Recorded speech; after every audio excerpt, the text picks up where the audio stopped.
Okay. அது ரெண்டு வகை. ஓகே. அடி எதுகை, சீர் எதுகை. ஓகே. அடி எதுகைனா அடுத்தடுத்த அடிய பாக்குறீங்க. அடுத்தடுத்த அடியில எத்தனாவது எழுத்த பாப்பீங்க? ரெண்டாவது எழுத்த. ஓகே. சீர் எதுகை அப்படின்னா? சீர் எதுகை அது ரெண்டாவது எழுத்து. ஓகே. எப்படி பாப்பீங்க? ஒரே லைன்ல பாப்பீங்க. சரி. கீழே கொடுத்துருக்க பாட்டு எந்த இதுக்கு எக்ஸாம்பிள்? அடி எதுகையா சீர் எதுகையா? அடி எதுகை. எப்படி சொல்றீங்க?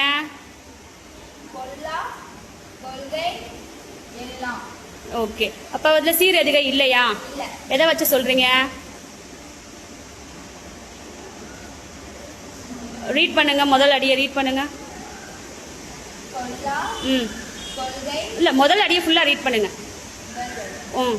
கொல்லா, விரதம், குறியாக. இதுல எத்தனை சீர் இருக்கு? 3 சீர் இருக்கு. ஓகே. அப்ப முதல் சீர்ல ரெண்டாவது எழுத்து என்ன எழுத்து? இல். ரெண்டாவது சீர்ல ரெண்டாவது எழுத்து என்னது? மூணாவது சீர்ல ரெண்டாவது எழுத்து என்ன? ரி. இப்ப ஏதாவது மேட்ச் ஆகுதா? ரெண்டாவது எழுத்து எதுவுமே சேம் இல்ல. ஓகேவா? அப்ப இதுல வந்து சீர் அதிகை இல்ல, அடி அதிகை தான் இருக்கு. Okay, very good.